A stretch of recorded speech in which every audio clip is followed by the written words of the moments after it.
This podcast contains potentially adult language, adult themes, definitely drinking, and possibly sexual context.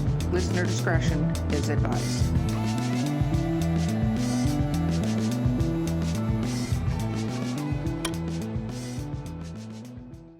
Welcome to Drinking with Authors, the podcast. I'm your host, Erica Lance. My co-host today is C.R. Rice. And our amazing guest today is Lainey Cameron. Woo! Hi, I am so excited.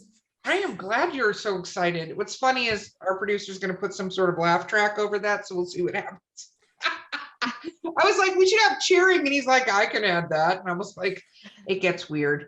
Okay, let's talk about what we're drinking. So another guest whose name escapes me right at this moment in time, and they can kill me, go ahead and call me out, told me about this mead, and it's called Viking Blood. And he said to get the black bottle of Viking Blood. I did that. Who the hell told me this now? Anyway, I did it. Thank you for telling me it. I forget who did, but anyway, we're trying that tonight. It is really sweet. Let me start there. Does it taste like honey? It's made from honey, right? Yes. So it says in very tiny print. Why would you put tiny print when drunk people have to do this? Because some people don't read the bottle. Right. Yeah, so it says the world's oldest fermented beverage made from honey has been popular drink from Europe to Australia. Apparently not going in this direction, so I don't know how I got it in the US. Dating back to long before the Viking times.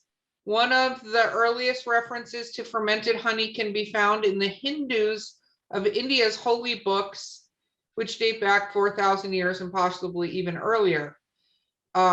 So apparently this is the oldest recipe between Nordic countries from 1520 and the Archbishop Ulgus Magnus. Anyway, this is way too much work to read this entire thing on the back, but if you guys want to try it, is it American? Is it American meat or English meat? It is imported from Be United International, Oxford, Connecticut. Wait, it says produced and bottled at, where's Bullion? It doesn't say a country. Billund. Let's look at BK? We're going to have to look that up. BK. I have no idea. Why don't you have a city and state on here? No, a state. I don't know where this is. There's lots of letters that I don't recognize too. It's fine. Well, it sounds really fun. I mean, I grew up, mead is kind of still a thing in the UK. It's not super popular, but I grew up in Scotland, and I know like Dickens festivals and things still have mead, and yeah, it's really sweet. Yeah. Did you find out where it is, CR? No, I missed you spelling it. Billund. Sure. Sounds Dutch. It sounds real. Denmark. Denmark. Huh. So this is those little houses are so cute. Yes. So this is imported from Denmark, everyone. We're international today. Lainey's in Mexico, so we're super international. Oh my God. CR, what are you drinking? I'm being super lazy tonight. I'm just doing Tito's and cranberry. Well, that is a very basic drink for this evening. Right? It's I will say it's I red. have that fancy key lime stuff that I like put on the top of it. So That's fancy. Okay, I take away It's your fancy. basic thing and it's fancy. Okay, Lainey, what are you drinking? I am drinking, like get it on camera, fresh Ooh. grapefruit juice with a little bit of soda water and mezcal, which I'm happy to talk about. This particular one is called 400 Conejos, which means 400 rabbits. It's got a picture of a bunny rabbit on it. It's a very popular mezcal here in Mexico. I think you can get this one in the US at Bevmo and other places now. And it makes a great refreshing drink, and it looks pretty because it's pink. It looks very pretty. Oh, this meat is very strong. Woo, woo. Okay. you should just line up little shots. Just like take all of the shots and just line it up. And every time you want to drink, you just throw one back. I really There you should. If I didn't think I'd make a gigantic mess, I'd find shot glasses. But whew. So Viking Blood, if you want to get fucked up. So and this is coming from somebody who drinks on a podcast all the time. Oh, go figure. Cheers. Cheers. Woo. Okay. Cheers. Oh my God. Oh no, we all gotta. You know, We're I doing think it. this We're doing it. podcast was pretty much designed for me because I'm a Scot. So we kind of like our drinks. I have been known to bring drinks to other podcasts and live events where it wasn't really a drinking thing and I'm just sneaking it off camera. So Oh, I am very proud to know you now. Because I'm we've never always done like, that, right? yeah, no, all the time, all the time. I just actually come up with events that then add itself to drinking. At work, one of the girls was like, "You're coming back. I'm so excited." I'm like, "I'm going to require wine." She actually bought me wine. I was surprised. And then I was like, "Did you bring an opener?" And she's like, "Are you drinking that now?" And I'm like, "I guess not." Like, You should all have right. one stashed in your desk. You know, like the old cop movies where they pull out their drawer and they just have like the bottle of whiskey with the 2 glasses every time. I should do that. That's, I work in HR. I'm definitely going to set a good example. Okay. So, Lainey, let's talk about your writing in your book. So, sure.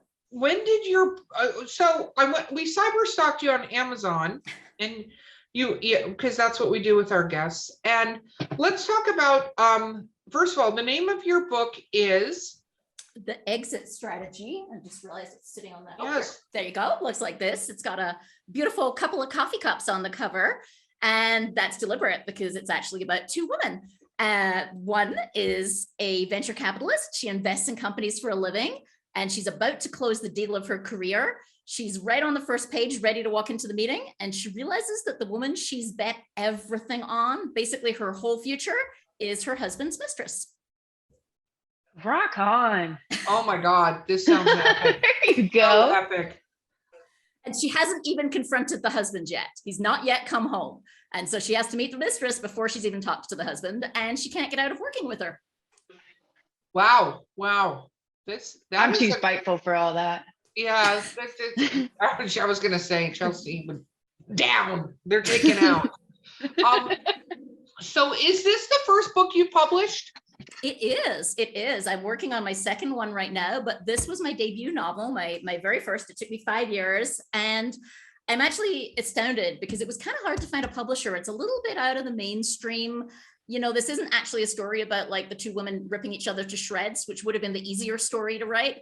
There's a lot of pressure and tension at the beginning of the book, but ultimately it's actually more of a girl power grown up story. It's about how the 2 women do get over it and do become friends and do work out how to work together. And as I was taking it out to bigger publishers, they were like, no, you need to have the 2 women rip each other apart, or go after the guy and rip the guy apart. And I was like, but that's not the book I want to write. I want to write about a book about smart women who are better than that shit. And so I ended up taking it out with a small publisher without an agent. I never found an agent. And the book went on to become an Amazon #1 bestseller and will win 12 awards, including just a couple of weeks ago, it won Book of the Year from the Independent Author Network, which just blows my mind that you can go from being told, yeah, there's no market for your book, to winning stuff with the same novel without it changing. It just kind of like tells you something about the way the publishing industry works. Oh, you don't need to tell us, because we are publishers also. So we do understand this, because there are so many great stories that don't fit into normal publisher boxes that they're like, yeah, I don't want that. And I'm like, no, but you do. You really do. You definitely want that. And that's an amazing success story. So very well done with that. But since this was your first, it took you 5 years. Why? Let's do that. Why the book? Let's start with why the book, and what made you kind of decide to get into writing, Yeah, I worked for 20 years in tech. So this book, a lot of the background is inspired by my own background in technology. I was a head of marketing for really big billion-dollar companies and then really small startups. I went from everything from 200,000 employee company to 20 employee companies where I was in charge of all the marketing. And I had just finished my last job about 5 years ago, and I was burned out. I mean, I had been doing this for 20 years. You're constantly on, you're dealing with just incredible sexism in tech still. And a lot of that makes its way into the book. And I just was so burned. And I had this idea. It wasn't a very fleshed out idea. I had this idea in my head of a wife who picks up the phone and calls the mistress, and the mistress doesn't know that she's a mistress. She's actually engaged to the guy and thinks she's about to get married. And wow. I just said, like, what if those 2 women couldn't walk away from that situation? What if they were forced to keep meeting each other again and again and again, and they couldn't just hang up the phone and never talk again? And so then from there, I kind of came up with an idea of, okay, what would force two people to never be able to walk away? And I'm like, well, what if one invested in the other's company? And I think that came to me because that's my background of being in board meetings with venture capitalists and stuff. And I was like, oh, that would be really bad, because neither of them can afford to look bad publicly in front of their board, in front of everybody else. So they're going to have to pretend it's all okay while wishing the other person dead. And so I thought, wow, wouldn't that make for a cool story?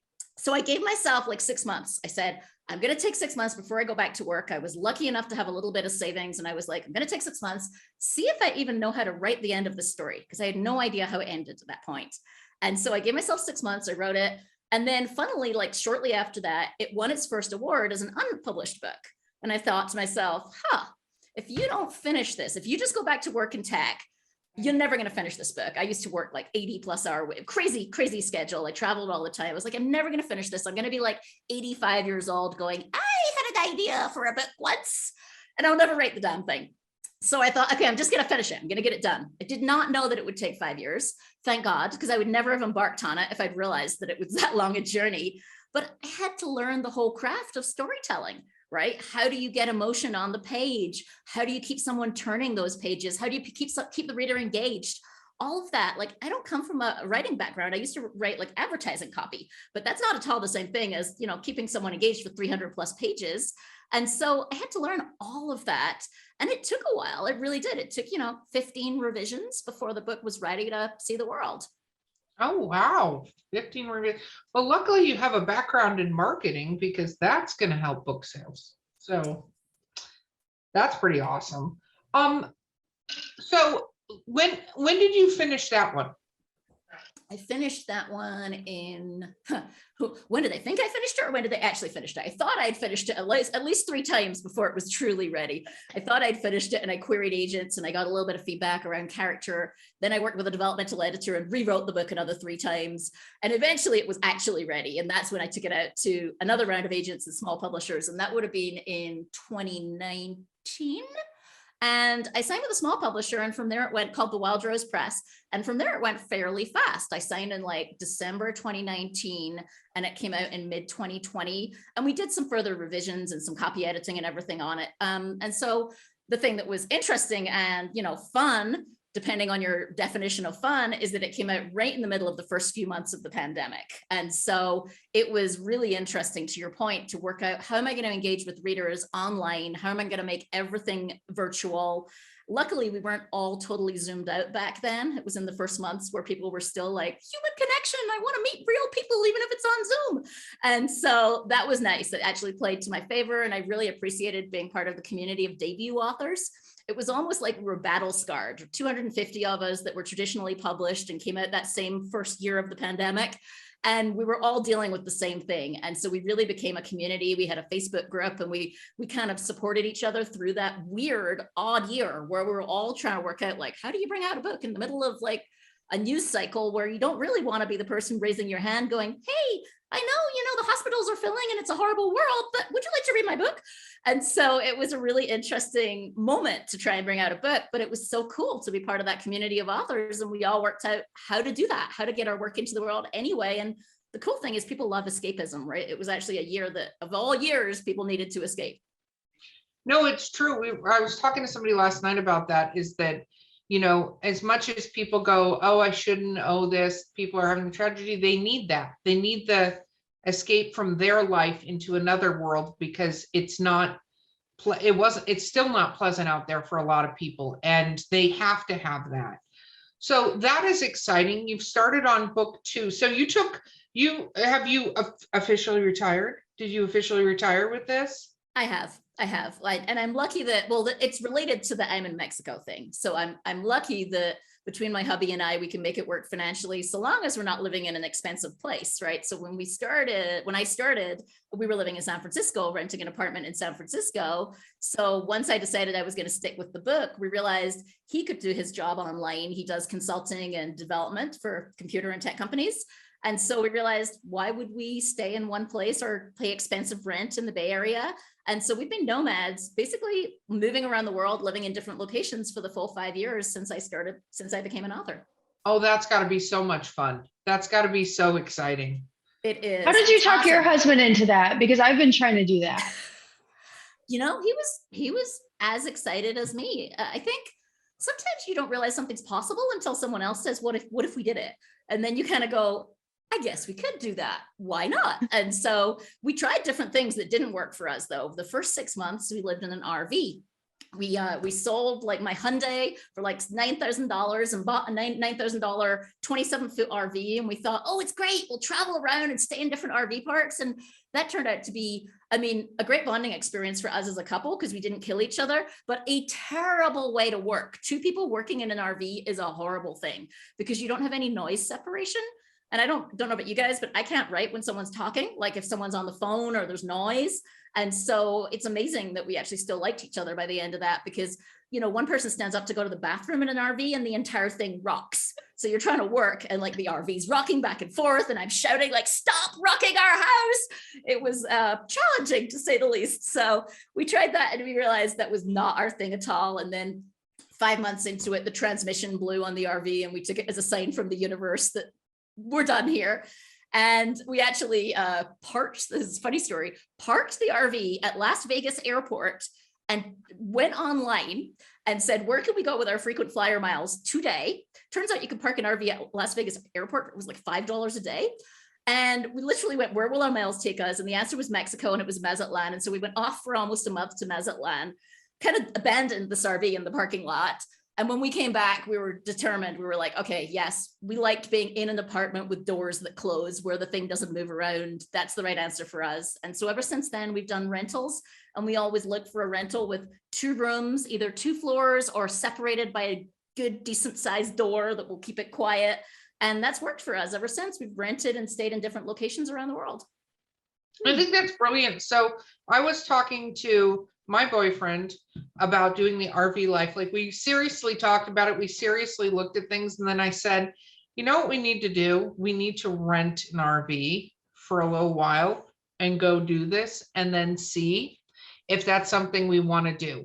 Because I think having a little RV where you have a bed and like, and I'm talking about little teeny trailer kind of Airstreamy thingy on the back where you can go visit a few cities and you have a place and all that is cute.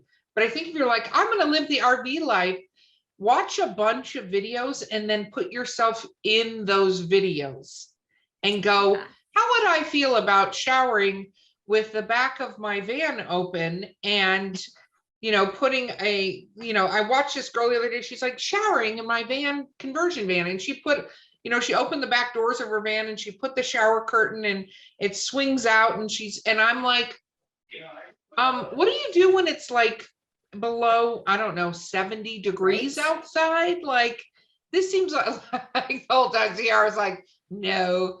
I like my showers. I like to relax. I like to take a bath. But if you think I'm bad, Corey takes like 4 showers a day. Okay. And they're not short showers. My husband would lose his mind if he had to hold up a shower curtain to shower. You would have to restock the water every day. The water doesn't go much past 4 showers. Yeah, or the shower is 3 foot by 3 foot, maybe when you're in there. And so it was and funny. Then there's the whole process of like emptying the toilet off the side of the RV into the dump station. That ain't so fun either. Yeah, no, so, I can't even get him to go camping. Like, there's no way. But Erica, you're so smart because I say the same thing to people who are planning to stay in a location for a long time. Like I actually see it here in the town I'm in, San Miguel. People come and they stay 1 week in a, you know, a hotel in Centro, and then they buy a house literally after 1 week. And I get it. They fell in love with the city. It's a beautiful little town. It's cobblestones. It's gorgeous. But like I always say, wherever you are in the world, for God's sakes, go rent and experience that exact location before you go commit at that level of buying a place, because the only way to feel a neighborhood or an RV is to actually go do it, right? You can't just walk down the street and go, oh, that's a pretty house. I'll buy it. I'll be happy here. You have no idea that there's a barking dog next door that's going to keep you up all frigging night. Yeah, there's just so many things that you don't experience. Or the church bells, that's another one here. People don't realize that we have church bells like for hours on end. And we also have fireworks at 5 and 6 a.m. for about an hour to 2 hours on every holy feast day, which is a lot of days of the year if you're in a Catholic country. Well, you know, it's interesting you bring that up because by the way, this sounds like a great story you can write, and I don't know if you're writing it, but you should note this down, is that being in HR, I work with people and we have 11 different offices in all these countries, and people go like, I want to relocate to South Africa. And I'm like, do you? So let's start with, have you ever been to South Africa? Yeah, I went there on vacation once. Cool, cool, cool, cool, cool. Did you have a guide the entire time? Well, we had a driver. Okay. So new rule, if you want to go, why don't you go down there and go down there without a driver? And go Listen, stay. I'm moving to Belize. It's just gonna happen. You guys And- have to just. And Belize but is my whole beautiful. Why point not? is like, people don't think about this stuff and think about like, what is the currency like? What is the grocery stores like? I actually go in between Florida and North Carolina now. I bought a house, that's where I am right now in North Carolina, right? We had a whole internet issue. CR can tell you all about it. It was quite a tragedy for a long time. Wasn't sure if I had to sell the house I just bought because the internet did not work out the way I wanted it to. And people don't think about these little things that could end up being problems. And like, we actually had to trade, we traded in our cars for all-wheel drive cars because our driveway has a 13-degree angle, which doesn't sound like a lot, but it's a lot in a car, and it's gravel. So you can't be like, I'm going to drive up my little Prius up this road. That's not happening. Things that are not happening is you driving your Prius up this thing. Wi-Fi. So you're is telling me I got to a bring my huge one. Jeep? Yeah. Well, actually, for Belize, you really need to look at the Wi-Fi. So places that are coastal and places that are islands, especially, in fact, this applies to the whole of Australia, have shitty Wi-Fi. And so you have to really look at the Wi-Fi in the place you're going. I mean, we're really lucky here because we actually were able to get fiber, and we actually have 4 different Wi-Fi networks in this house, because at any time 2 to 3 will go down. So having 4 means 1 works, but it's ridiculous, right? It's so silly to have 4 Wi-Fis, but you really need to look at that, because we sometimes will not go to a location because we'll realize that the whole city has terrible Wi-Fi. And it's not like the place or the apartment, it's like the entire city, for whatever reason, has just terrible signal. And if you work online, which is my hubby does, he's doing online programming, and he's doing app development online, and he's charging by the hour. 3 hours of Wi-Fi down means 3 hours of no income. And so it's kind of a big deal when your Wi-Fi doesn't work. And so, yeah, there's a fabulous site that we use if you're ever looking at a place. Now you're going to go, CR is going to go check on Belize here. It's called nomadlist.com, as in nomadic, nomadlist.com. And they actually rate locations for like cost. What's the price of a cappuccino? What's the cost of a co-working center? How good is the Wi-Fi? How friendly are they? Are they okay with foreigners? They rate all of this. Are they good with women travelers? They rate all this different stuff so you can get a sense of different locations compared to each other. And that's often where we start when we're trying to understand, like, is the Wi-Fi going to be terrible, and are we going to regret a particular location? I think that's brilliant, but that sounds like such a story. So I love how we get off topic on this podcast. I was about to say, I don't remember what the last question was. I think I derailed us this time. It was my fault. I'm not shocked at all by that situation, but I will just tell you, this Viking blood, to which, by the way, didn't even make a full one of our Drinking with Authors cups, which you'll get, is, wow, it is some potent ass shit. Oh, that would be why. Okay. 19% alcohol by volume, which doesn't seem like a lot, but when you think it's like a beer kind of beverage and you're drinking it, woo! Anyway, I could take off my hoodie in a second. I was So about to say, you're looking a little flush. Your cheeks I are am getting a so little flushed flushed. right now. I'm not even gonna lie. And I ate a huge dinner before this, and thank you to whoever recommended the Viking blood. I'm gonna be totally fucked up by the end of this podcast. So let's talk about your writing journey. So having been in marketing stuff, and I asked this, but I don't know that you had the idea and everything, and taking a break, I think it's great, but what made you go, I'm gonna take a break and I'm gonna be a writer, I'm gonna write a book? Because if you hadn't really done that before, I know a lot of people that have the brilliant idea to write a book, but you actually have to fucking write the books. Just anybody listening, that's the part of, well, I'm gonna go write a fucking book, is you actually have to write a book. The What whole the hell thing. made a marketing executive in the technical field go, you know what I'm gonna do? I'm gonna go write a book. Either certifiable insanity or being very naive, one or the other. Could be a Seriously. very nice mixture of both. The insanity making you just And good old fashioned stubbornness, because I think that's part of my Scottish genes, that I don't like giving up on stuff to the level of like unhealthiness. And so when I said I was going to do it, I was going to dang well do it, even if it ended up taking me 5 years and 15 revisions. And, I had no clue what I was getting myself into at the beginning. But luckily, I'm very stubborn, very Scottish, very stubborn. And so, I think resiliency and the ability to take feedback, that's a good thing you learn in marketing. So if you do like advertising or copy or anything like that, you're always going to get feedback. You're never going to present your first draft of anything to a client or to a boss and they're going to say like, oh, that's perfect, go release that right now. You're always going to get, I don't like the color, I don't like the font, I don't like the way you said that, I don't think the positioning's quite right. And so the thing about learning to write is you need to get feedback and you need to listen to the feedback and you need to work out how to actually act on that feedback. And so I think that's really helpful coming from a marketing background where you're used to developing a thick skin and being able to take feedback without taking it super duper personally, which I think is a struggle for a lot of writers, that when you critique their work, you feel like you're critiquing them and their essence and their value in the world. And so I think that's a huge benefit that enabled me to go through that learning curve, is that kind of thick skin and resiliency. Yeah, no, I think you have to have that. And I think it's interesting that you say that, because and it's completely true. I'm not a marketing guru of any stretch of the imagination like you are, but I've run marketing areas and stuff for smaller companies, or I've had stuff presented to me. And I used to, at a couple jobs, I was called the butcher, because I would take the red pen and I'd be like, we need to do that. I killed people too, but it's really nobody gave you the hint that just switch from red. Someone gave me the hint when I was in my 20s. They were like, if you're ever marking something up for somebody else, make it a green pen, make it a blue pen, any color but red. There's something psychological about being marked up with a red pen.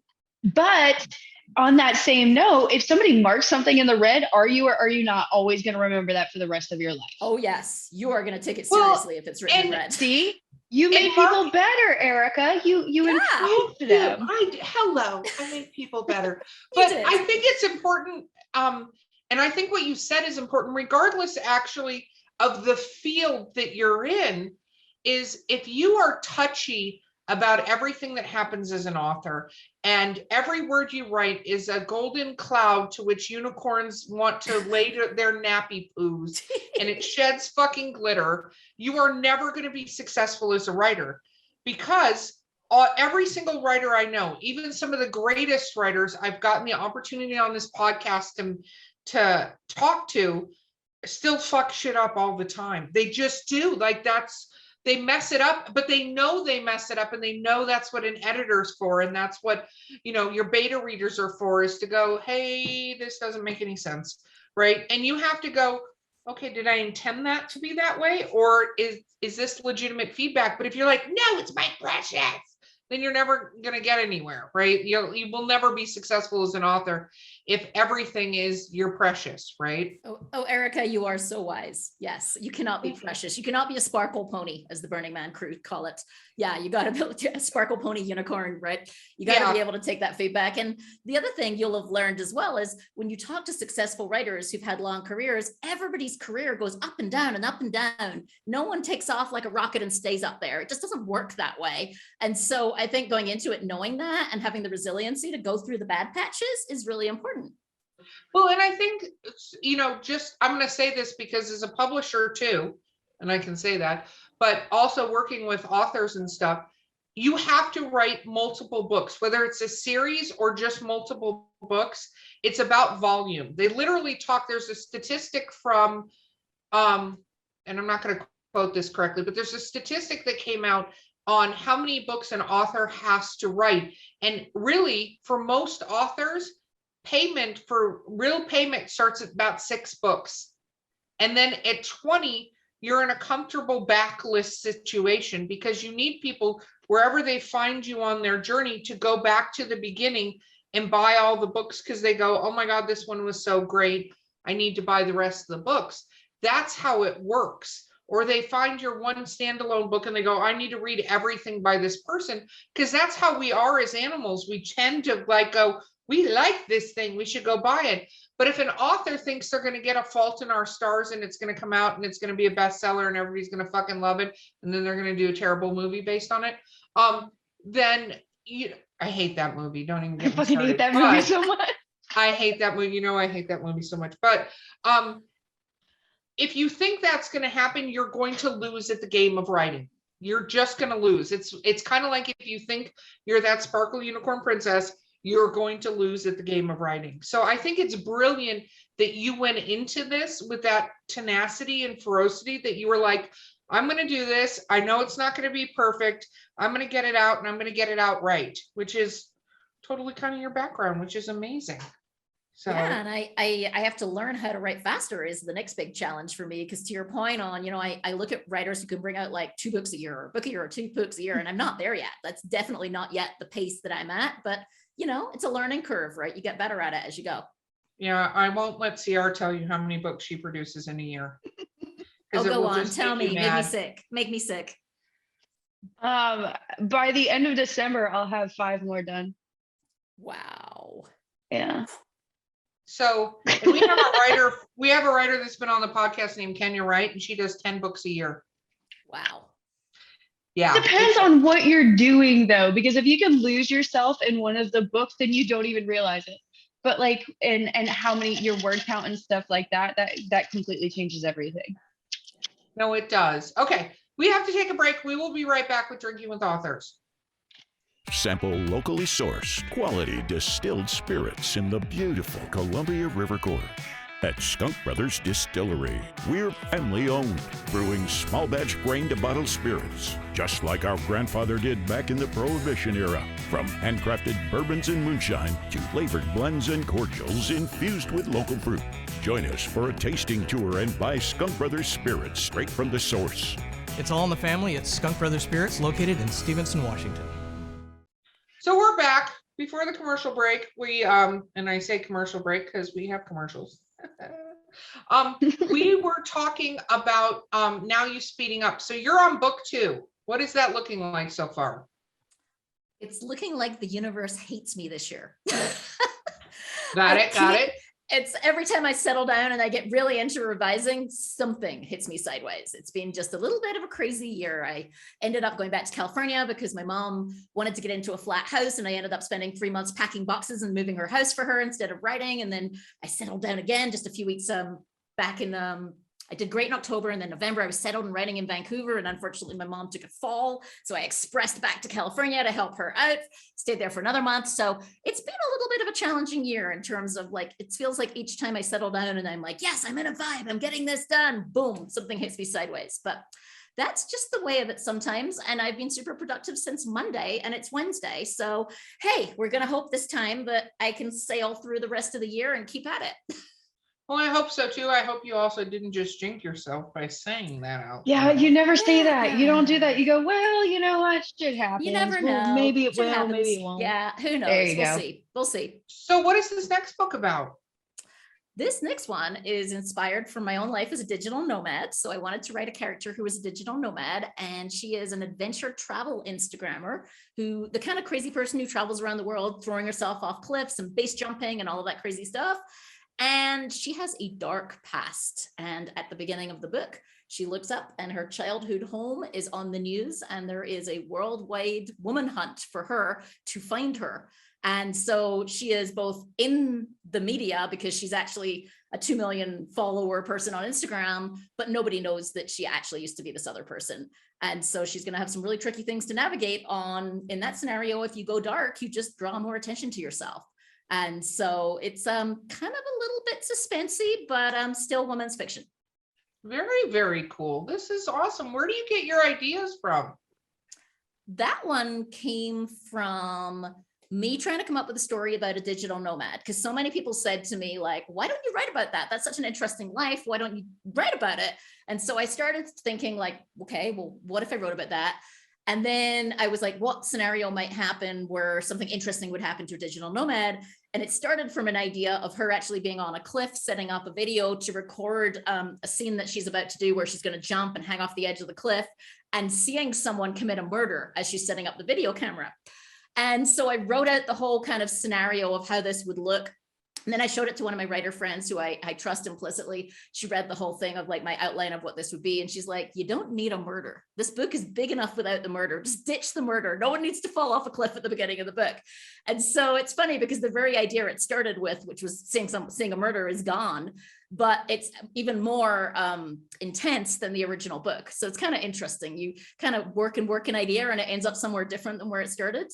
Just like my first book, The Exit Strategy, I started with this idea of a wife and a mistress, and I never intended to write a feminist anthem of a book.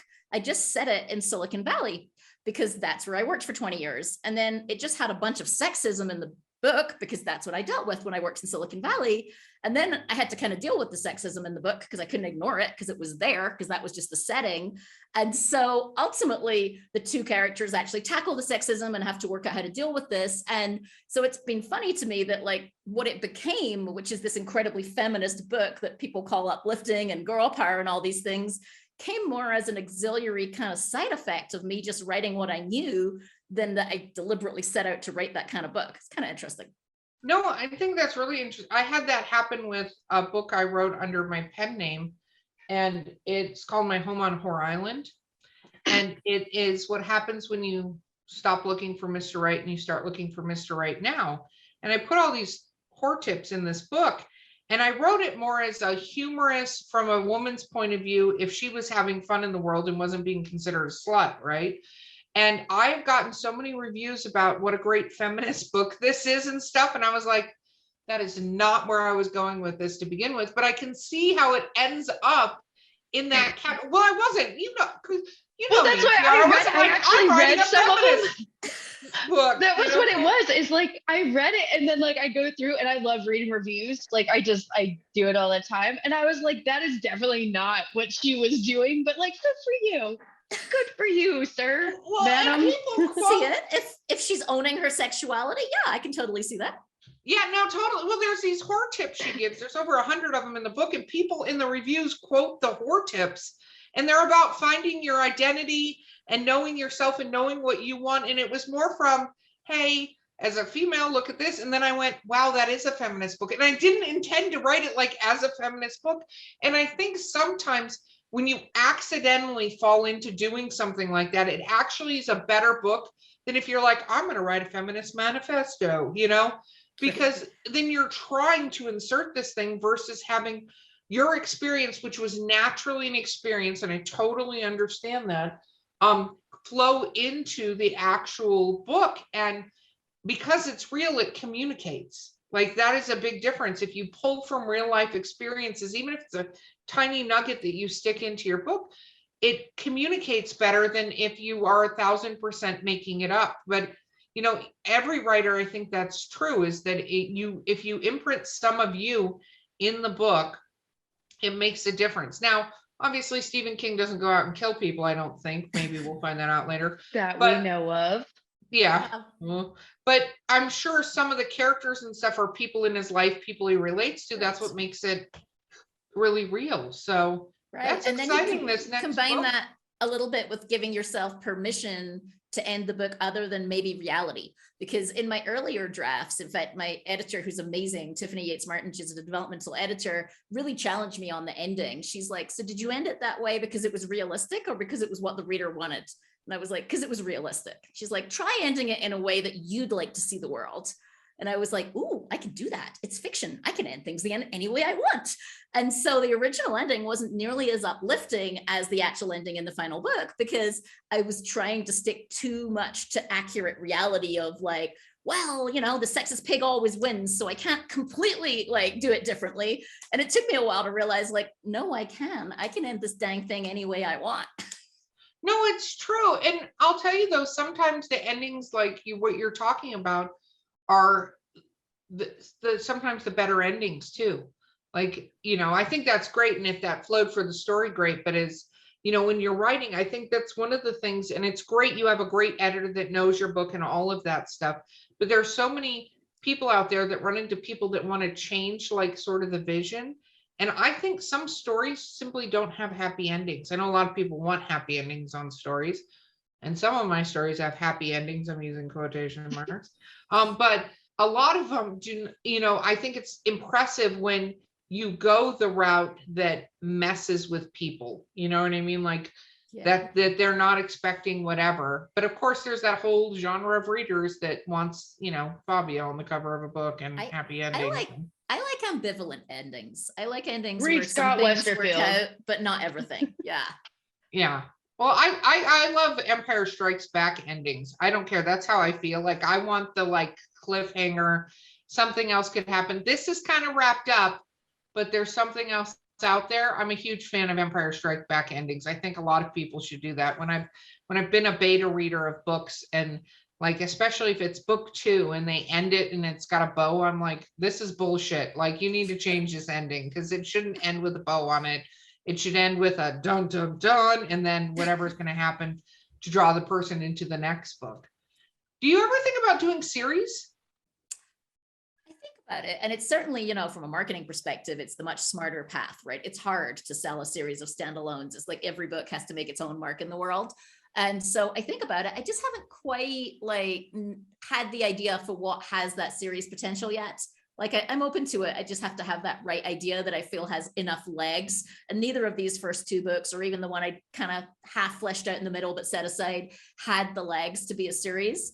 But I'm open to it. I just have to have something that has the runway that makes sense as a series.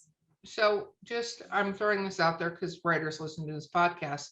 A lot of people try to get it so the character has momentum, but the character doesn't have to have momentum. The place can have momentum, or the business can have momentum, because you don't always have to write about the same people. You can have them interwoven in a thing, but it's more of a place or an event or something like that, that I think a lot of people take for granted, that they have to have these 2 characters or this one character carried forward. Well, Right. you don't really. You can have the circumstances that character's thrust in take them, or you can have they're in a small town in Mexico and this is the small town, and Right. here are all the things that happen, and it starts here and then it pivots here and then it goes here, and it's all set around a small town in Mexico. My publisher actually has a really interesting thing. This is not necessarily my space. It's in the romance space, which is primarily what they do. But they have a series, I think it's called either Deer Creek or Deer Valley, where they've come up with a town, and multiple authors are writing fiction romance based in that same town. And so they've got like a map and a model of the town, and obviously buildings and things cannot move around in the town. It is consistent in every book, but different authors create storylines in that same town and that same canon, which I think is fascinating to have a whole bunch of authors writing into the same geographic location. Well, there's a series with Melinda Snodgrass and George R.R. Martin started a series. I think it's called the Ring series, and it's a fantasy series, obviously, with those 2. And they invite other authors to write in this world with them. And it's a world that, similar thing. And I think that can be tons of fun, but it's a way for you to cheaply get into a series, Right. by picking a world, a city, a town, an event, a business. I think it's when you go, how do I get 2 characters to string through books? Like that can be the death of you. It's not that. It's how do you create a world and then put people in it? And then of course the characters can intermix, but they don't have to, because I'm reading I'm what I call pot committed, if you play poker, to a series that's on book like 30 now. And the lead character drives me nuts. She's insane. She's stupid. And I don't like her. I like all the ancillary characters and where they put the thing, but I don't need to hear about her anymore, because 30 books later, there's not a lot you can do with this character. Right. So I'm into whatever happens around her, but I also feel like I've gone this far, so I have to finish. I felt that way at about book 20, for the record. There's a limited growth arc, right? At some point, like how much further can one character go? Yeah, no, I actually thought about, do I want to specialize in writing fiction set in Silicon Valley, for example? Because my first book is squarely set in tech startup world, Silicon Valley. And as I actually had an idea for a second one, and I fleshed it out a little, and it just wasn't talking to me enough that I know how much goes into finishing a dang book. And I'm like, if I'm not excited enough about it, I'm not going to stick with it long enough. And so then I gave myself permission to write something completely different with this digital nomad character in her 20s, completely different. But I do like that idea. I think there is definitely an opportunity, especially in contemporary fiction, to create a world, a universe, like you say. I'm sorry, you could have a global marketing company that different characters interact with just this marketing company and businesses. You could have so much intrigue throwing it out there. You can steal that if you want to go for Thank it. you. Because that's something that you have and you have a foundation for because you know it. And I think that that can be fantastic.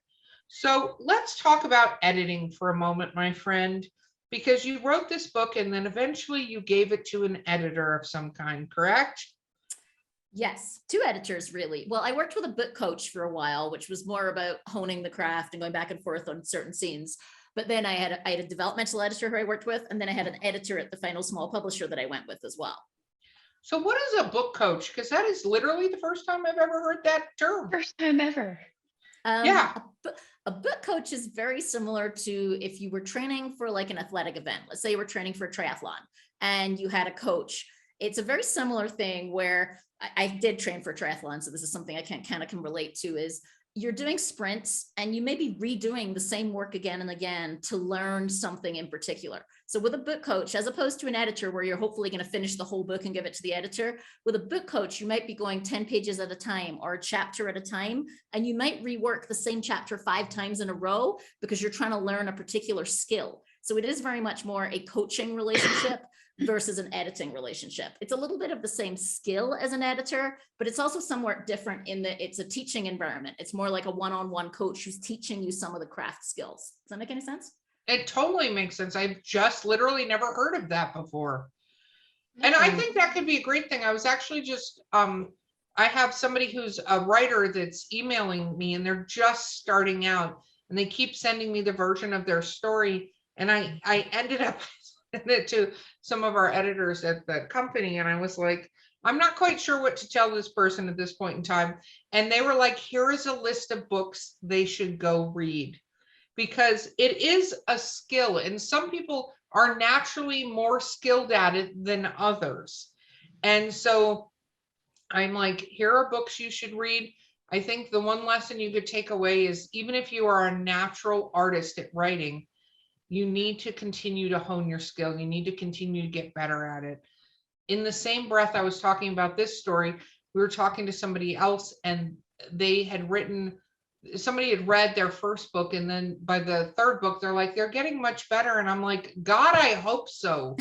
Because by book 3, if they're not improving even a little bit, they need to stop writing. Like just seriously, like if they're, you continue to get better, but if you think that this is not a skill set that you have to continue to educate yourself on, get information, you will lose every single time.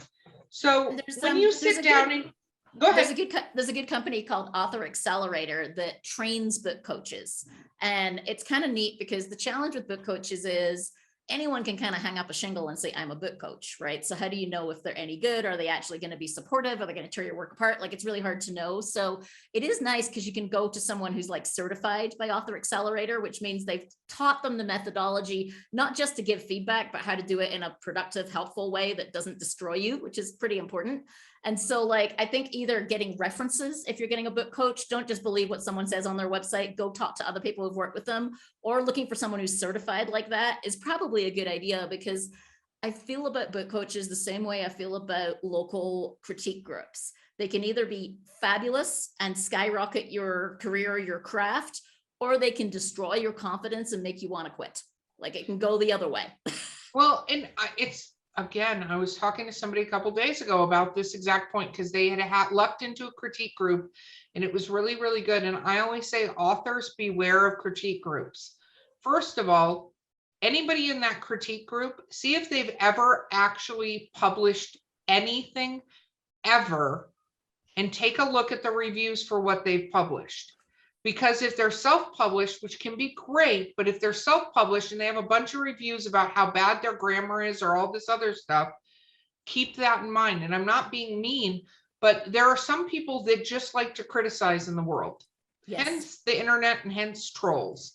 They just want to criticize. And so they found a platform in which to criticize, and artists are some of the most easily dissuaded from their craft based on criticism people, like most artists. And so you have to find a group of people that goal of the critique group is to improve and make you better. And also If you write action adventure, don't go to a romance critique group. They're Right, not the right voice for you. Which is one of the challenges with geography-based critique groups, right? Where people join a critique group in their town, is you end up with people who are very different to you, who are writing different genres potentially, and it can work. But I found that a lot of people, and maybe because I seem to be on the other end of lifting writers up out of this trough after they're like about to give up, and I'm like, no, this was just the wrong way to go. But like, critique is not criticism, and people don't get that. Critique is not about criticizing. I think it all comes down to, but I think that also comes down to the way people talk to you about it. So like, it's like, hey, you make everything red. That's just really stupid. Or you could be like, hey, maybe instead of red, we do some greens, we do some, I think it all comes from the person, like Erica said, that you're talking to. Because there are those people that just want to insult the crap out of everybody to make themselves feel better. And also, like, to go with your red example, hey, I noticed that you made all of the different things in that chapter red. Was that deliberate? Were you trying to do something particular there? Right. Because maybe that was totally deliberate and that was what they wanted to do. So like, rather than say, well, that was dumb, ask them the question. Did you mean to do that?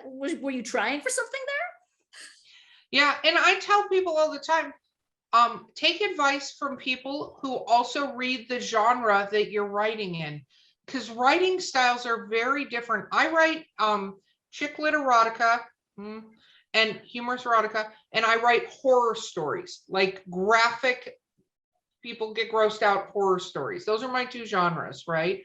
So it's not that I don't read other stuff a lot, but if you were to present a mystery book to me, I am not the perfect person to tell you if you've led and dropped these seeds correctly. Like, I can take a stab at it, but I'm not your reader. Like, I'm not somebody who reads this kind of stuff and or writes it.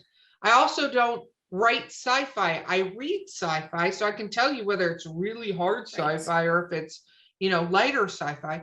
But when you're talking to somebody, one of the first things you should do is also kind of an interview process with them. What is their thing? What do they like doing? What is their fun read? What do they write? Because if you, for instance, got in an author group and they were all sweet hometown romance authors, it's not gonna go as well for you if you write something outside of that genre. Right. So and feel free to that's interview. why genre groups can really help. So I'm really involved with Women Fiction Writers Association, which is an association of people who write the genre that is called women's fiction. And if you find a critique partner through that kind of genre specific group, whether it's Sci-Fi Writers of America or Women's Fiction Writers or a romance organization, then you're going to be dealing with people who are at least in your genre. And it's an easier way, if you're part of one of those organizations, to find people who are in your genre, right? Because it can be hard if you're just dealing with local writers groups. There may only be one sci-fi writer. Like, there may not be enough for you to get enough to get feedback. A moth. Interesting. That's okay. Bugs.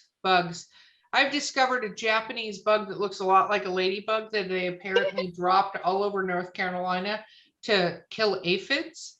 But they invade in November, and there are literally thousands of them dead on my back porch right now, because when one of them dies, they go into a breeding frenzy. And I have decided to include this in one of my horror stories. So I love it. I've got some fodder out my window, but well, I will say, if you don't like cucarachas or cockroaches, don't come live in Mexico. We have our share of cockroaches. Listen, I live in Florida. Have you ever seen a palmetto bug? It's just a fancy ass cockroach is what those things are. And they're straight out of my nightmares. And they're like this big, and they fly. Or they get bigger. Like they're huge, and they crawl under the doors. Like, oh yeah. And now that we all grossed ourselves out in that process, I think it's fantastic. I am so happy for you, the journey that you've done with your book so far in your second book.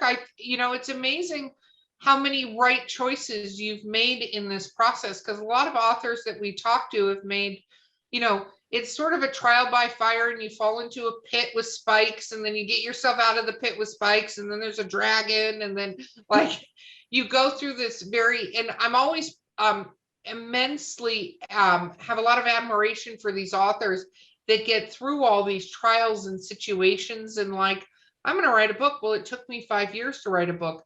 Well, if your next goal is to get faster, that's what generally you do. Like if you're running, what is the first thing you tell people who want to run is run, get Right, faster at it, get better at it, go again and yeah, again. Yeah. yeah.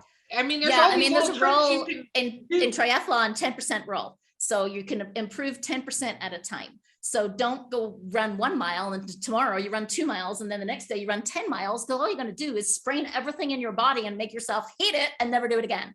Right. So there's a theory that says gradual improvement. And I think it's the same with writing. If you expect to suddenly write a masterpiece starting from zero, you're going to be disappointed in your work and you're going to feel terrible about it. Right. 10% every time is much more achievable. So absolutely. With all these awards that you won, did you submit for them? How many of them did you submit for versus just happened? I did. No, I submitted for all of them. I kind of looked at which ones had categories that fit for my book. So they needed to have either like a contemporary fiction or a women's fiction category, back to the point of like, don't put your book in the wrong box, right? Like if I'd submitted it to romance, it would have failed because it's not a romance, right? So I looked for ones that had the kind of category I want. And I looked for ones that I could submit to without my publisher, because my publisher doesn't really do that for their authors. And so I needed to find ones that I, as the author, could submit to, which meant it tended to be small publisher awards or indie author awards versus kind of the big publisher ones. And I think I submitted, it's kind of crazy. I submitted to 15 thinking that I might win 1 or 2.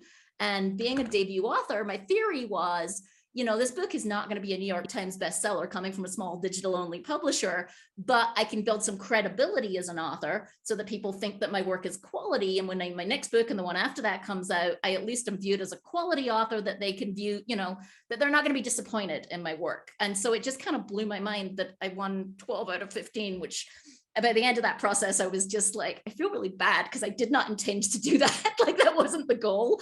I thought I'd get 1 or 2 if I was really lucky.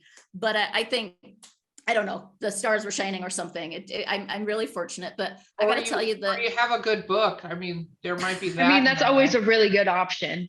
Yeah, that you wrote a good book. I mean, that could be in there. We don't want to put that there, but that could be part of the cause of you winning all these awards. There could be a reason that one of the characters in my book has imposter syndrome. The CEO has a huge dose of imposter syndrome. And so, yeah, maybe there's some of that. But one thing I want to say is part of why I've been able to, I think, like you said, make smart choices along the way is because I did join Women's Fiction Writers Association, and I had so much help from other authors in terms of guiding my path on what to go learn and what to do in what order. And so as I was starting out, I wrote my first draft, and then I tried to do a draft 2, and I was basically massacring it because I made a huge mistake. I read all the craft books. I think I read like 40 craft books. I always tell people now, do not do that. It's a terrible idea. What it did is froze me in place, because if you read all the craft books, it's like, well, you shouldn't have backstory, and you shouldn't open with the weather, and you shouldn't have too much internal dialogue, and you shouldn't have this, you shouldn't have that. And basically you can just set your whole book on fire because you can't do anything if you listen to all those rules. And so I went to the writers I knew through Women's Fiction Writers and said, like, I don't know how to edit. I truly don't. I tried to go learn from these craft books and I'm killing my own book. I might as well just give up. I mean, it's going nowhere. And they were like, oh, let me tell you, you need to go take a class with Margie Lawson. You need to think about getting a book coach. You need to do this. You need to do that. You need to scrap all of those books that you're now trying to read at once. And so like the advice of other authors has helped me every single step along the way, whether it was like, how do you query? What do I do when I've queried 140 agents and had 140 rejections? And like every single step, how do I take this book into the world? What do I do next? It was all guided by other authors helping me out. And so I always tell people, like, find your community early on, right? Because those are the people who've been through it who are going to give you that advice so that you can avoid their mistakes. No, I think that's very true. And when it comes to what you're saying, I think one of the key things, if an author takes nothing else, find an editor, talk to authors they've worked with, and have them read the first 2 chapters of your book and go, okay, here are the basics that you need. And if they're a good editor, they're going to give you the books to go learn. Like the #1 book is like Woe Is I, which is a grammar book. Like if you do nothing else, go get a grammar book. Now you're in marketing, so grammar is not necessarily your thing, but that is one of the first mistakes authors make is grammar. Like #1 way to kill something is grammar, right? The other thing I always tell authors to do is if you're going to write in a genre, 1, write in a genre that you go and read a bunch of stories in that genre. They don't have to be great stories, but go read the stories in that genre you want to write, because, and especially successful stories in that genre, because it'll give you an idea, not to mimic, but how, because an author said this the other day to me, and it actually caused me to think about this for 3 days, was Twilight. So I read Twilight only because a friend of mine bought me all 4 books. And to me, they are not well-written books. She gets a little bit better over time, but they're not well-written books. I'm not even getting the story points because some of the stuff I disagree with. But she wrote in a genre that wasn't very popular at the time. Whatever she did got a lot of success because of the way of writing it and stuff like that. And so there's something about what she did that you can learn from. Don't go rewrite Twilight, please, dear God. But please do not. No, don't. But there's something, because she opened it up for a bunch of other authors after her to write similar vampire, werewolf, kind of supernatural young adult stories. Like, she wasn't the only one that ever did it, but she was one of the most popular. And unlike E.L. James, that was a marketing thing that managed to excel her into the where she was, right? But this got picked up, it got popular. It's something, and I went, I never thought of it like that before. Again, I think that those are important points as an author, and it's really neat that you found these things to take away. And I think Book Coach, this is great. You just brought Book Coach to the podcast. So people listening, Book Coach, if you don't have one, if you don't know where else to go about what you're doing and you haven't found your people yet, but long gone are the days, I say this all the time, of the writer in the mountain in a cabin with no electricity, typing away at the typewriter. It doesn't fucking work like that anymore. You can't do that. You have to have a community of people around you. Yeah, and I Trust me, have I've tried. I have two thoughts based on like your example of Twilight. Part of, and reading in your genre, right? Part of it is understanding the reader expectations in your genre, right? So there are tropes, but tropes are there for a reason, right? Another word for tropes is reader expectations. And so, if I tell people this all the time, if you're going to write a murder mystery and nobody dies, the readers are going to be pissed off, right? Like, there are expectations, right? People die in murder mysteries. There is blood in horror movies. There are insects. Like, there are certain horror books. There are, in erotica, you better have some damn erotica. Like, there are expectations of how these books are going to work and what the reader's going to get out of it.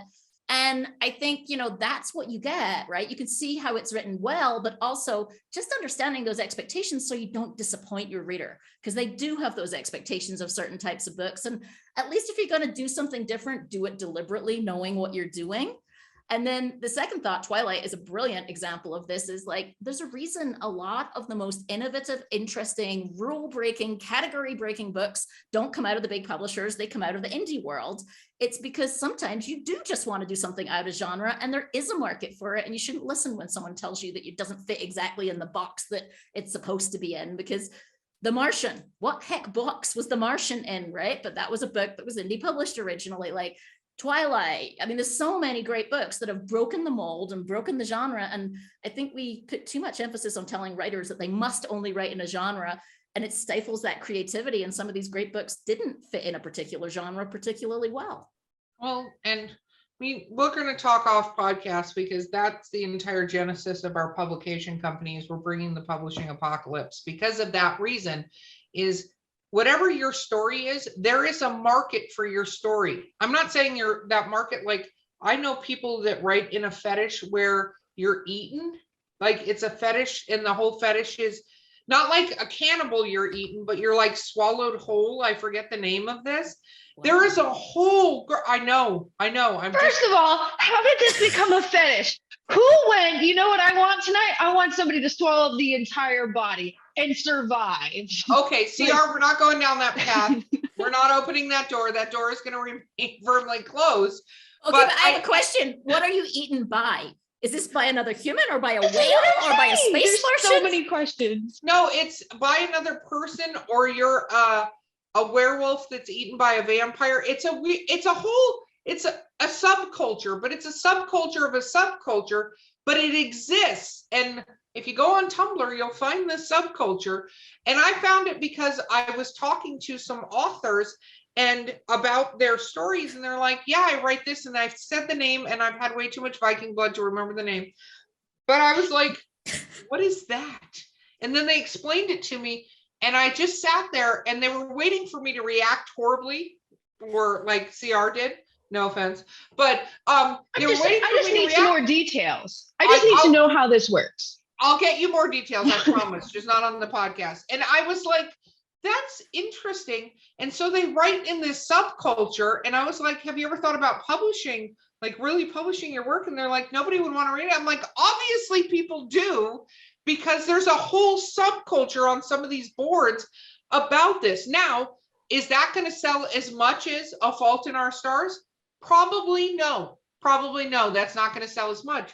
But that doesn't mean there isn't an audience for your work. And to think you have to cram your work into a tiny box to find an audience is not true. It comes down to how you communicate about your work and what it is. Because we have a book, for instance, from us as a publisher, where it's a male erotic romance in high fantasy between an orc and a human. And it's one of the top sellers we've ever had, because people go, what the fuck is that? That's what I'm saying. I would totally buy that dude's book, because I'm just like, how does this work? Let's see this. Yes. And it's masterfully written, because it does exactly that. Is it breaks all of, like, what genre does that fall in? It's not just a genre, it's several. So anyway, I think what you're saying is true. Oh my goodness, we're about to go over time. Lainey, how do people find you? Not your address, but like on social media and stuff like that. Please don't give your address out. I say that because that's happened to us. So Yeah, I'm in San Miguel de Allende. It's a small town in Mexico in the mountains. No. no, hard pass. That's not true. Okay, LaineyCameron.com. That's LAINEY Cameron.com. And you can find all kinds of information there. My Instagram, I love Instagram. I post frequently. I post my travel shots from around the world. I love sharing where I am and what is going on with my writing. And I have a whole other website for my podcast, which is bestofwomensfiction.com, which is a podcast where I interview some of the best women's fiction authors out there. And they're very short interviews. Are you bringing this up in the last 3 minutes of this podcast? What the hell kind of we shit get thrown off with the random RV trip and then the weird eating people fetish. Things got out of hand. Wow. That's what happens when you start drinking. This is true. This is very true. I appreciate all of this. Okay. And the name of your book, hold it up again for the camera. It is The Exit Strategy. And the podcast is the bestofwomensfiction.com. Bestofwomensfiction.com. There you go. That is amazing. That is thoroughly awesome. You've been so much fun to talk to. We could talk to you for hours. I can already tell. Okay. So this has been Drinking with Authors. I've been your host, Erica Lance. My co-host today has been the amazing CR Rice. Our guest has been Lainey Cameron, and we will see you guys next time.